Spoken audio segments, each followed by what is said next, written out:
Welcome to Blessed Be the Breakdown, the podcast where I dissect the Handmaid's Tale and uncover the real-world parallels that make it all the more terrifying. Today, we're diving into the first 3 episodes of Season 6, and just a heads up, this episode is packed with spoilers, so if you haven't caught up yet, I would recommend to go watch the episodes and then come back. Now, if you've been listening, you know I usually go more scene-by-scene analysis, but since this season is brand new to us all, I'm going to switch it up, and going forward, these episodes are going to be more of a quick, opinionated breakdown rather than a deep scene-by-scene analysis. So let's dive in.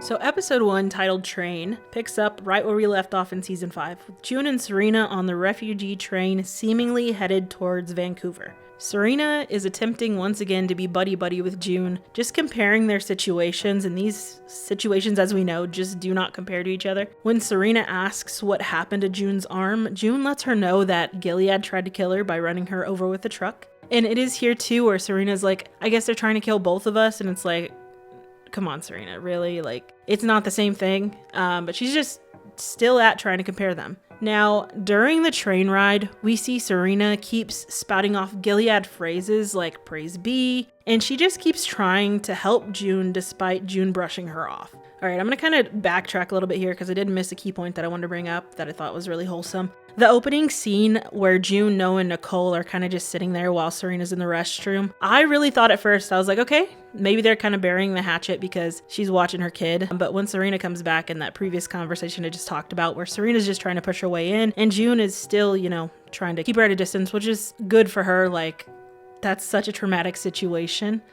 And the fact that Serena is just still trying to get close to June is just wild to me. We also see Serena just trying to make small talk with June, and June is clearly uninterested, but humors her. Like, she literally humors her. This is the most lighthearted kind of not dark banter we have gotten from this show, so it gives it a bit of a different feel, and I kind of like it. The line where Serena says, "Since we've been on the run," and June replies, "Why do you make it sound so romantic?" And then before those lines, we get the always look both ways when June is talking about her being hit by a car. I just think they did a really good job of shaking things up a little bit, trying to make it a little lighter without doing it too overboard and making it seem almost like a comedy. I just think it's really good banter, and I really appreciated it. When June's asleep, we get a flashback of Hannah and her in a field, and Hannah's kind of running through the flowers and stuff, and this was had such a lighter tone, like not just in like what they were doing, but also in just like the cinematography of it. It was just very light. And I thought that was really cool because I think they're really trying to differentiate, like shift towards like maybe like a little bit of happy bits here and there, especially because it's the end of the series. I think it's just really good to add that little bit of happiness in there, especially along with the humor. And I'm sure a lot of people out there won't necessarily like it, just like the humor aspect of it, or they'll just find something to complain about, but I like it. I think they're really trying to give us something a little different this season, and I think it's working so far. Now, when June woke up from her nap, the old June really came out when she sees Nicole's gone. And I mean, rightfully so. She's been so traumatized by Serena that when her daughter is missing, she can only assume the worst. And when she finally finds Serena and Nicole, the one line that really got me was when Serena's like, "What do you think I'm gonna do? Take your baby like some kind of Disney villain?" That just tripped me out so much because they're referencing like something that we haven't seen them reference before, which is like outside media. I guess we've seen them reference other things before, but I don't know why that just kind of stood out to me. And it was also just kind of funny. And then when Serena sees that June is running a temperature, something's clearly wrong with June. She tries to check June's forehead with her hand, and June just swipes her hand away, and I just thought that was so funny. Just the way she reacted to it. It was right after that scene that June is off to try and find some food for Nicole, and Serena is basically like, "Hey, don't you think it's better if we stick together?" And when June tells her they are not together, and it just kind of breaks my heart for Serena. Like, I know Serena is such a bad person, so I do not know why I tend to sympathize with her. I just did. I felt so bad for her. Poor girl. She's just, she's kind of been codependent on people, and now she is also navigating things on her own, and I don't think she knows how to be alone. That doesn't last long, and June doesn't get very far before Serena takes it upon herself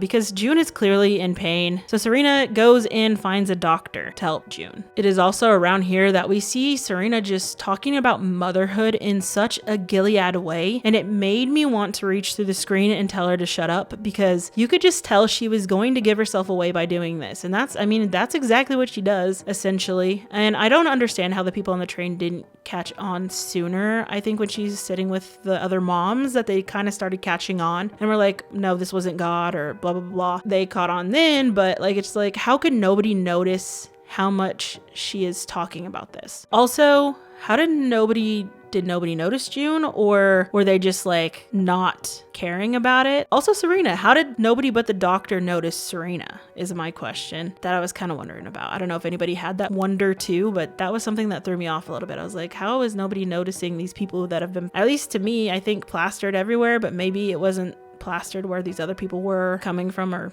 escaping from, which wouldn't make sense because they all came from Toronto on that train. But they did pick people up elsewhere, so maybe that's why. I don't know. I don't really know how the news worked in Canada, but my assumption would be that these people would have some sort of clue who these two women were. Meanwhile, over in New Bethlehem, Nick is dealing with the fallout from punching Commander Lawrence. His wife, Rose, is visibly pregnant, and she is not thrilled that Nick is being uncuffed in front of their home. I don't think that's the main reason she wasn't thrilled. I think she's just kind of pissed off at him in general. But it is also here that we meet her father, who is Commander Wharton, and he has a talk with Nick about priorities. We find out that Commander Wharton will be sticking around for a while, and Nick is clearly not happy about this because I think he knows it's going to stick a wrench in his, plans, and like he just won't have as much freedom. Now, I figured Nick would be back with Rose because Gilead does not really believe in divorce. I'm not sure on New Bethlehem's take on divorce, but I wouldn't think it's far from, Gilead's views. I am, however, confused at how calm Commander Wharton is on the outside about the situation with Nick. He is clearly telling Nick to cut the crap and settle down, but my guess is that Rose has filled him in on the June situation. He is also the one who clearly got Nick out of jail. I thought it may have been Commander Lawrence or maybe even Tuello, and I don't know how Tuello would have even done that, so I don't know why I assumed that. But it was clearly Rose's father, his father-in-law, who got him out of jail. Now look, I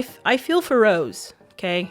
But I am such a Nick and June stan that I just can't help but want to see them together. I know that's like such a far-fetched dream, and it's honestly probably not the healthiest relationship, but I don't think Luke and June's relationship is that healthy either. I feel like they both have issues, and June, found Luke when he was cheating on his wife. So although I will admit Nick is ultimately worse in morals than Luke, I still stan them, okay? I want them to be together, and I don't know why. That's just how I think the show intended it to be and wants me to feel, so that's what I feel. Back on the train, Serena is Serena-ing, organizing a woman and children's only section on the train, which once again, she should be keeping a low profile, but she's not. She's doing what she does. We also find out around this time that the train's not even going to Vancouver after June has a conversation with Moira, and they don't know where the train is going at all. So it's kind of just a mystery at this point. We also see June explaining or telling Serena that Luke is still in jail for defending her. Serena is really trying to comfort June, but she is just saying all the wrong things, constantly essentially saying,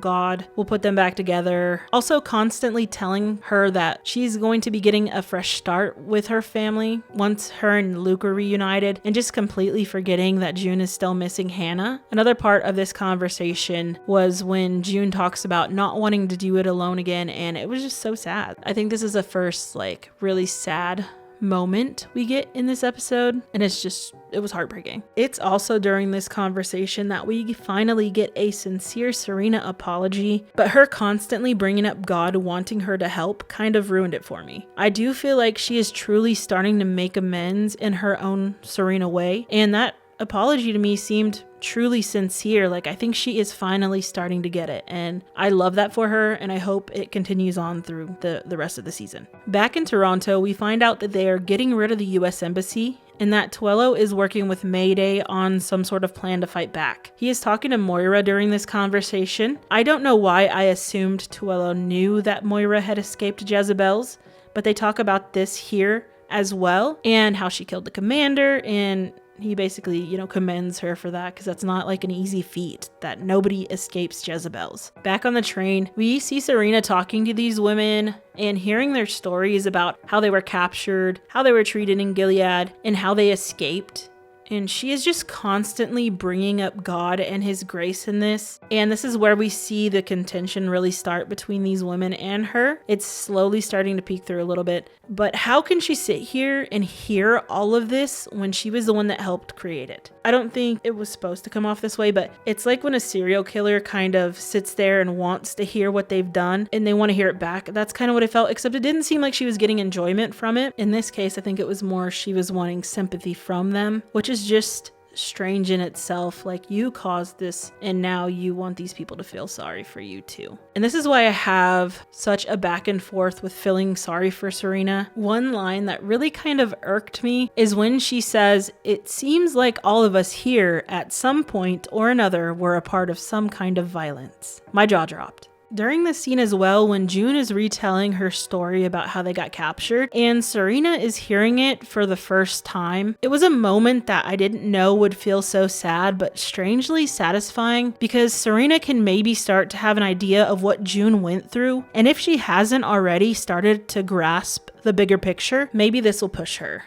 Because I think Serena does care about June, especially more now after all they've been through. I think that birthing scene in season 5 and her kind of helping her through some things despite June pushing her away. Serena really feels, I think at this point, that June is kind of all she has. And I don't think she's going to stop trying to get close to her regardless if June pushes her away. As we're getting towards the end of this episode, we find out the doctor recognizes Serena as Fred Waterford's widow, and he has alerted the authorities. Once again, I am back to sympathizing for Serena.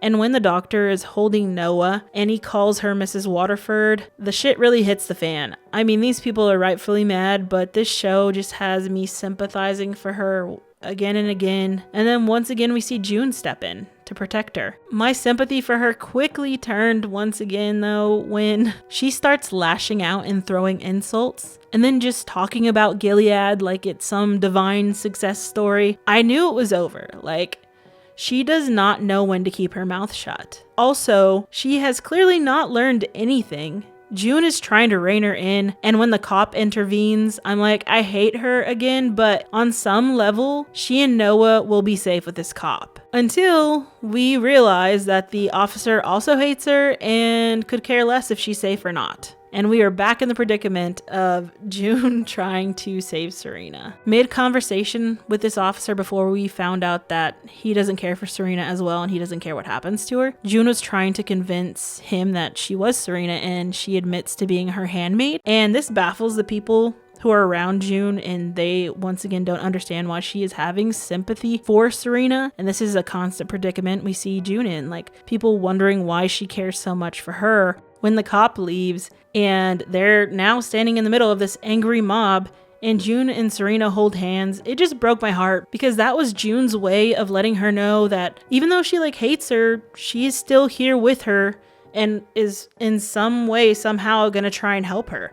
I know this is what the show wants us to feel. They want us to feel kind of how June feels, like to be in June's shoes, at least with her feelings towards Serena. We hate her, but we can't help but feel sorry for her and want her to be okay. Well, at least that's how I feel. To be honest, I knew they were going to escape the situation, obviously, but I had no clue how they were going to get out of this one because they were surrounded. The people on board aren't having it. They attack Serena by pushing her down and trying to get to her with baby Noah in her hands. We see June steps in and she tries to save Noah and to tell everybody to calm down, like this is not going to help you, but it doesn't help.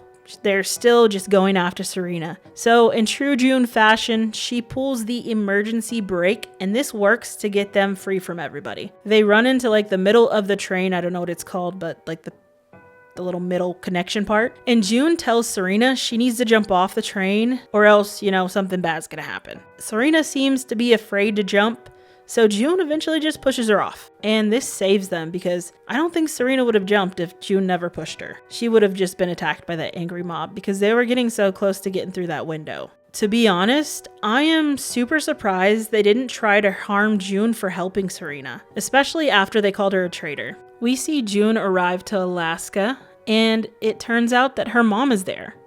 Holly, who we haven't seen except in flashbacks and assumed was dead. I'm not gonna lie, I cried like a baby when they were reunited. Could you imagine going through all of this stuff in Gilead and then making it to Alaska and finding your mom? Like, what are the odds? And in my predictions for this season, I did kind of think she would be alive, so I'm glad that came true. And that ends episode 1. And now we're at episode 2, titled Exile. We see Serena did in fact survive the fall from the train and has stumbled upon a church in the middle of these woods. Like, seriously, what are the odds? She ends up being taken in by this faith-based community of only women and children, and I think she learned from the train because she introduces herself as Rachel. Now at first, I thought, wow, Rachel, that's such a random name, but as I was rewatching, I realized it's probably having to do with the story of Rachel and Jacob. I didn't catch that before, so I'm happy I'm rewatching. Back in Alaska, we see June looking in on her mom being sweet with Nicole, and honestly, I'm so glad we get this storyline of them. It is during this time that June's having this conversation with her mom, and her mom asks, do you want me to remove your ear tag? And I've never, I think, put too much thought as to why June hasn't removed it yet, but she says she's leaving it in until all the handmaids are free, so kind of, I guess, like a solidarity thing. And honestly, I don't think I've put that much thought into it, so that was kind of good to clear up. We also get the story of how June's mom escaped and what happened to her. We now know where June got her strength and perseverance from, because they are clearly, cut from the same cloth, mother and daughter. We also learn the army was liberating some of the colonies, and that's how her mom got out. But after what we learned in episode 1, we know this will not be happening anymore because the US Army is pretty much gone. When June explains what happened to Hannah, and how the last time she saw her, she didn't remember her, that broke my heart. Again, because, we got to see that as viewers, but seeing her explain that to her mom, and like her mom essentially knowing how that feels because she hasn't known where her daughter's been. And so, they can kind of relate on that. And that's just like, it broke my heart. There's just so many emotional scenes that we've gotten this season so far, just in 2 episodes, that I have a feeling I'm going to be very emotional this season. Rightfully so. I mean, it's the last one. I'm sure we're going to get a lot of things that are going to be sad. Now we're kind of getting back to Canada, or Toronto, and we see Moira and Tuello getting Luke out of prison, at least until his hearing. And that's when we find out that his hearing, it can take up to 4 months before he's going to be able to travel anywhere, and that's if he's not convicted. So Luke is rightfully upset. When talking about Hannah in this scene and not being able to leave because of the trial, like, you really feel for him. And I do feel like this level of emotion was strangely out of character for Luke, but maybe that is just because we are used to seeing him act more passively, and he is just coming on a lot stronger emotionally, like, not just being sad, with anger. Like, I don't think I've seen this much anger coming from Luke. And it is justified anger, but I'm just saying that we have not, I don't think, that I can remember, seen him act this angry before. Back in New Bethlehem, Nick and Lawrence kind of bury the hatchet, but Nick is still giving Lawrence little jabs, saying he doesn't believe he had the power to even try to go after June or the capability. And I'm kind of upset that they're not buddy-buddy anymore, I'm not gonna lie. But I think that alliance is still in there. It's just gonna take a while to get it back, especially because Nick seems a little soured towards Lawrence, rightfully so. Because Lawrence has seemed to not really give a damn about June anymore. When Commander Wharton joins them at Lawrence's, they talk about New Bethlehem, and this is where we see Wharton show interest in Serena. It is also here where Lawrence realizes he needs to get Serena back, and Lawrence senses that maybe Nick knows where she is. I thought that was kind of strange. Like, it kind of seemed like Wharton was definitely interested in Serena more than just for photo ops, if you know what I'm saying. Also, side note, Angela is super big. I was not expecting her to look so old, but I think my sense of time may be a little skewed. But was anybody else thinking that she looked kind of older than she should be? But I don't know, I could be wrong. Back in Toronto, we see Luke and Moira and Rita talking about how bad it's getting in Toronto. And we also see that Rita is kind of thinking about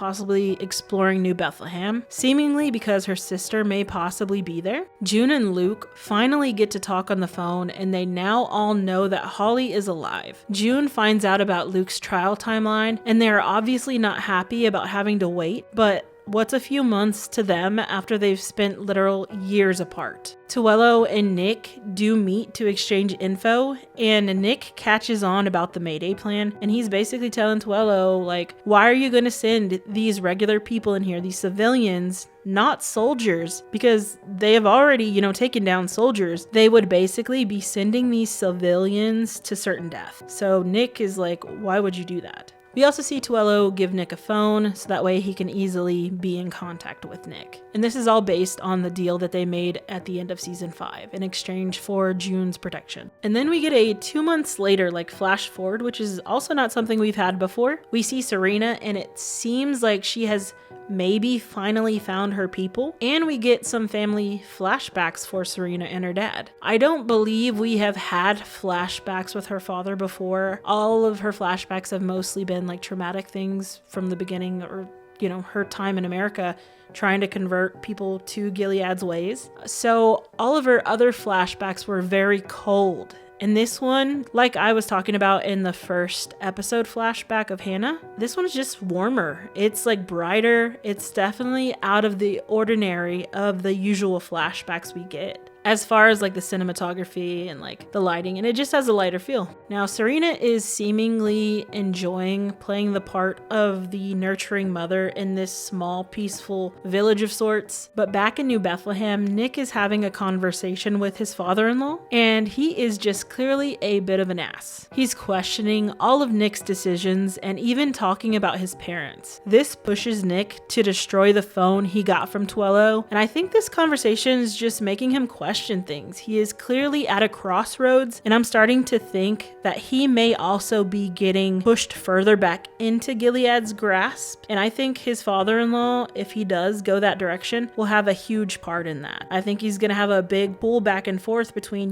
his father-in-law pushing him one way and June pulling him another. That's what I foresee for the rest of the season, but we'll see how that goes. Back in the garden, Serena finds out that the main lady who heads the group has known she is not Rachel, and she is in fact Serena. I think this conversation was so important for Serena's self-discovery and redemption arc. The fact that this other lady, who is also very religious, is using God to tell her that she can set things right and kind of, make a path forward. I think this only pushes Serena further towards doing good, and I really hope it changes her. And I am starting to think it could at least chip away a little bit at her. Right after this conversation, we see Commander Lawrence and his new wife, Naomi, previously Mrs. Putnam, arrive to this farm where Serena is. Lawrence uses Noah and the fact that she is easily accessible to the Wheelers and the Eyes to get her to New Bethlehem. I do believe if he didn't essentially threaten her in a way that she would not have returned. Back in Alaska, June has not been able to get a hold of Luke, but she eventually talks to Tuello, who lets her know that Luke and Moira are working with Mayday, and they are now stuck in no man's land, and this is why she has not been able to get a hold of them. And when June tells her mom that she is leaving to get Luke and Moira, her mom is clearly reluctant and confrontational. She doesn't know that June has been an integral part of the resistance. But I get it, her daughter just got back. She's been looking for her daughter, fearing her dead, and she doesn't want to lose her again. However, when they do get to talking about Nick being Nicole's father, her mother really digs deep. And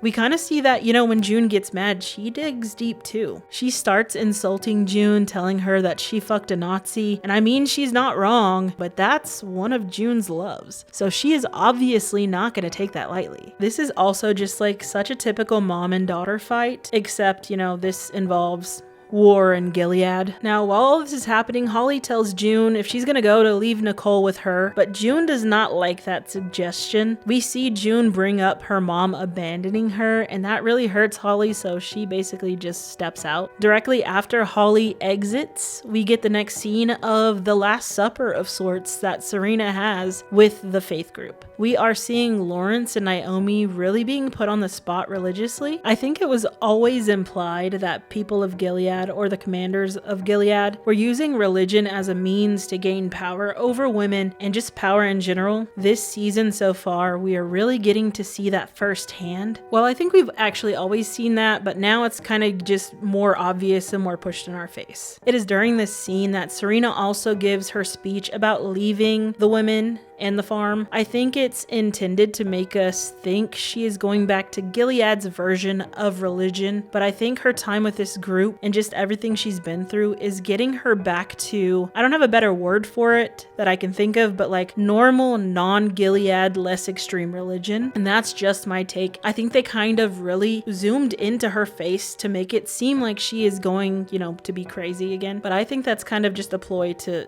make us think that we're going to get old Serena back, but she's really going to be going forward in a newer, more compassionate, hopefully take back Gilead way. Meanwhile, in Alaska, June and her mom do end up making up, and her mom explains how hard it was not knowing what happened to her and how she doesn't want to lose her again, which we kind of could see that before, but she outright says it. They were clearly both lashing out, and I'm glad they didn't leave on bad terms. Okay, so in my predictions for this season, I did say that June would leave Nicole with her mother, and that is exactly what she does, at least temporarily. And I'm not gonna lie, I'm really glad that I got that right. It wasn't long, though, before I was back to shedding some tears, because June tells her mom that she originally named Nicole Holly after her, and that just broke me. I don't know if maybe I'm a baby, but I just think this season is going to be such a tearjerker and really pull on the heartstrings. We end this episode with both June and Serena returning to their own versions of fights. So we're once again seeing them like on a parallel level. Serena fighting for her son, and I can only hope a better version of Gilead, and June once again fighting for her family. We literally get a vision of them both in cars, June in like an army truck, and then Serena in, the black van going to New Bethlehem. So they're really trying to show us that these two characters are still intertwined in a way, but like on separate levels, obviously very different spots right now, but they're both returning to something. Now, when we see June arrives in the building with Tuello and then Mayday, everyone clearly knows who she is as they pretty much part the seas for her, but she takes it upon herself to announce herself anyway, and we get one of those Elizabeth Moss / June stares into our souls. I know so many people complain about those, but honestly, I expect it now, and it's a part of the show at this point. Alright, so now we're at the final episode that we have gotten so far, episode 3, Devotion. Episode 3 picks up with June and Tuello talking about how he let Luke and Moira get into this predicament in the first place. She is not very happy that he has allowed them to do this. But she also finds out that Serena is okay and survived the fall of the train. And not surprisingly, she is in New Bethlehem being treated like royalty. We also see them discuss Nick and how Tuello has not been able to reach him, but he points out there is no way that Nick would ignore June. So Tuello is once again using her as a pawn to get Nick to talk, but in this case it's beneficial both of them. And we know that June probably would not mind seeing Nick or even just talking to him. And then June and Tuello leave to no man's land. Back in New Bethlehem, Nick and Lawrence are deep in conversation about how to impress the visiting diplomats, referring to Nick as a mayor of sorts of New Bethlehem. So we're really seeing Nick at the forefront of this as like the face of it. Nick gets a message via German foreign deputy that June is waiting for him. I'm not gonna lie, I'm happy about this reunion. I know there is no way for them to be together forever, but the heart wants what the heart wants. I see a lot of people bashing on people for wanting Nick and June to be together, but honestly, it's hard not to when this has been the main relationship that has been shoved in our faces for, the first 4 to 5 seasons. Nick ends up making his way to June, and we finally see June and Nick embrace in a sweet moment before June lets Nick know about their daughter being safe with Holly. She also lets him know about the situation with Luke and Moira, and at first it seems like he is not going to be able to help because of all of the things going on with the diplomats in New Bethlehem, but in true Nick fashion, he would do anything for June and decides to help, but June does not let him go alone. We once again get some light banter when he tells her to keep her head down and to get in the back of the car, and honestly, this light banter was much needed after 5 seasons of just total darkness, and the only comedic relief of sorts being Lawrence's little quips, which granted are very funny, but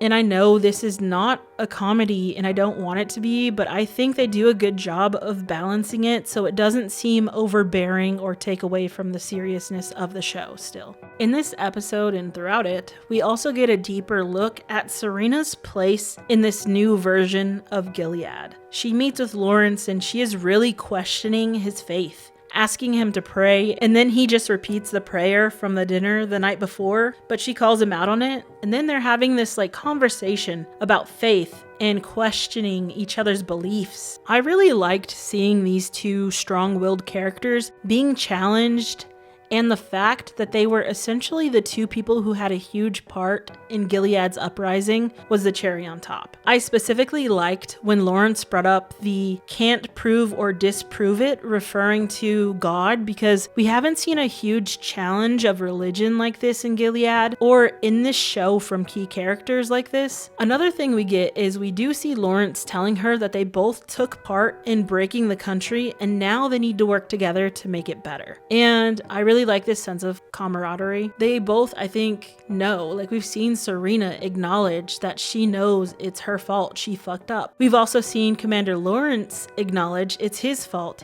he fucked it up. So now they realize this and they're gonna come together, hopefully we'll see this, and try and fix it. And I think that's what's happening, and I'm so glad that they may be working together going forward. We get the long-awaited return of Aunt Lydia and Janine, and it's not the reunion that Aunt Lydia was hoping for. As she arrives and enters Jezebel's, we clearly see, and she states, she expected something better for her girls, but what she walks into is so horrific for her, and she cannot believe this is what is happening to her girls after bearing fruit. And when Aunt Lydia tries to help Janine just shuts her down with a chilling, "You really want to help? Forget about me."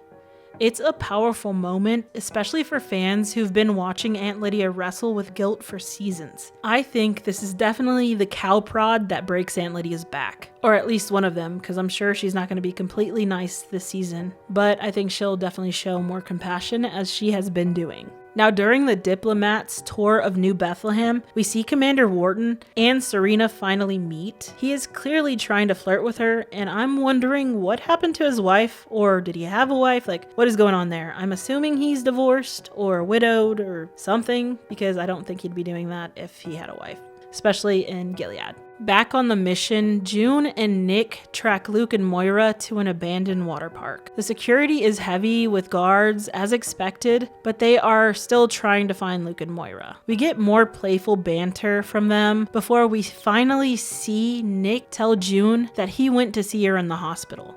And this is why he made the deal with the Americans. Now, back in New Bethlehem, Serena is being very convincing to the diplomats, doing what she does best, relating to the women, pawning around Noah, preaching on her past struggles, her regrets, and how she is trying to make things better. And to no surprise, it works. This is where she really shines. This is what she does best. And Commander Wharton is clearly impressed with her, and so is Lawrence. They're just happy with how these things are going.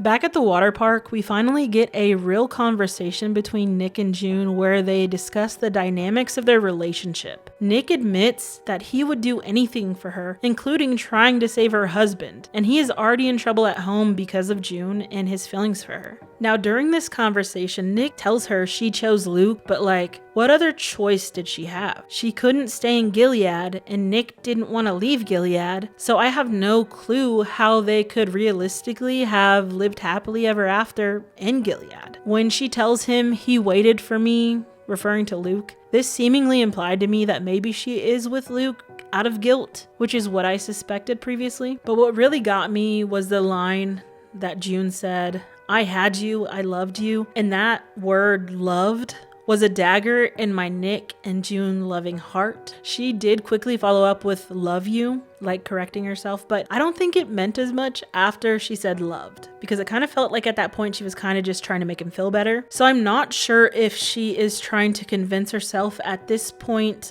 maybe she feels guilty for saying she loves Nick, which is why she said loved at first. I really don't know what's going on there. And when he asks, "Do you even know what it's like to be in love with you?" and June replies, "It must be hellish." And then he talks about losing her over and over again, and I just want them to end up together so bad, but I know that it is just not possible. So my overall thoughts on that, I mean, I think she does love Nick, and she's with Luke because, he waited for her, so she feels bad. Luke and June's relationship is just definitely very strained because of everything they've been through, and Nick was just there for her the whole time in Gilead. Granted, he is not the best person, but their love story, I think, is kind of stronger, and their feelings for each other are kind of stronger than Luke and June's at this point. At least that's how it feels. I do really like that we are getting more Moira this season. When her and Luke are in the gift shop and they're having that conversation about being trapped, and Luke claims he fucked up the mission and he is basically worried about June knowing he failed again, I just think he is not great at keeping his cool. I want to make it clear, I'm not a Luke hater. I think he is a great character, but I just don't think with all they have been through together that they will ever fully recover or understand each other. Luke previously was just more passive, and I guess maybe we'll see a different side of him this season. And June is just more headstrong and, willing to fight. So I don't know if that will change this season. Maybe it will, or maybe it won't. I guess we'll just have to wait and see. But that is kind of like why I don't think they mesh very well. They just have too many different traumas, and they're on either sides of the spectrum. And I think they'd really have to work and go to some therapy to get their shit together as a couple. When Luke sees Nick at the gift shop, I definitely think he was thrown off, and Moira as well. Moira has heard about Nick, but never met him, which I knew this, but it just didn't click in my head until now. When Moira meets him and says wow, that's just such a typical best friend move to do. Okay, so I don't think that was a wow as in wow, you know what I mean? I think it was more a shocked wow, but still. Now when they're heading back to the car and they get caught by the guards and we see Nick killing the two guards, I don't know how he's gonna get out of this one. I mean, I guess he's a commander now, and his father-in-law is a high commander. I'm sure he's gonna help him to some point. But at what point do they draw the line with Nick? And it seems like for a lot of these characters, lines get blurred because I feel like if other people did these things, they wouldn't be able to get away with it. We are once again back to New Bethlehem, and back this time at Nick and Rose's as they are celebrating the good meeting with the diplomats who are now on board to send refugees to New Bethlehem. Lawrence is ready to expand and sort of starts planting that seed, but Commander Wharton is pushing on the brakes. During this, I just think it was so funny how Naomi was trying so hard to be a part of the conversation. They do bring up where Nick is and why isn't he here, but Lawrence saves him by saying he sent him on a mission. And that's just, I think, typical Commander Lawrence having Nick's back, which is nice to see still. Serena convinces Wharton to walk her home, and we get a Rose side eye. She is clearly wondering why her dad is trying to sweet talk Serena. So at this point, I'm guessing he for sure doesn't have a wife, which once again, I said if he did, then why would he be trying to flirt with her? So I think that was just supposed to be assumed. Aunt Lydia, bless her little heart, visits the Lawrences in a last-ditch effort to try and save Janine, but Naomi is not having it. She even goes as far as calling Janine a bitch. When Lawrence and Aunt Lydia get to talk, he calls Aunt Lydia's girls stained ex-handmaids. This is in reply to her asking why they can't become Akana women. We are seeing Aunt Lydia build up like a volcano, upset at what is happening to these girls that she thought she was protecting. She knows now they mean nothing to Gilead, or at least she is finally starting to somewhat see the truth. In that ending, woof, Nick drops them off to Tuello to take them back. But before he walks back to the car, I just thought this was so funny. Luke daps Nick up with a "thank you, bro." That, once again, the little bits of comedy here and there, just really chef's kiss. I mean, come on. Tuello tries to threaten Nick with exposing him, though, if he doesn't honor their agreement, basically calling Nick out for not answering the phone. But Nick knows he won't do that and calls Tuello on his shit. And then we have the June and Nick goodbye. I'm so glad they gave us this. We have seen these two part ways so many times with tearful, heartfelt goodbyes. So them finally acknowledging that this is not goodbye and saying see you later just feels so right. And it gives not only them hope, but me hope and us as viewers hope that there will be a reunion in the future. Now, I was hoping they would kiss, but I knew that wasn't going to happen because Luke was right there, and obviously that's rude. And no matter how much of a Nick and June stan I wouldn't wish that on Luke. Poor guy. And that is how we pretty much end episode 3. And then my last thought on these episodes was, so we saw in the flashbacks that we've seen this season thus far that they're just lighter, like I explained earlier. Warmer tones, less cold. And we are seeing that same thing happen with Gilead versus New Bethlehem. New Bethlehem is very warm toned. Gilead's very cold. No Man Land's very cold. So I think that was very intentional, and I just thought that was like, a good visual thing to give us so we can kind of see the parallels between that.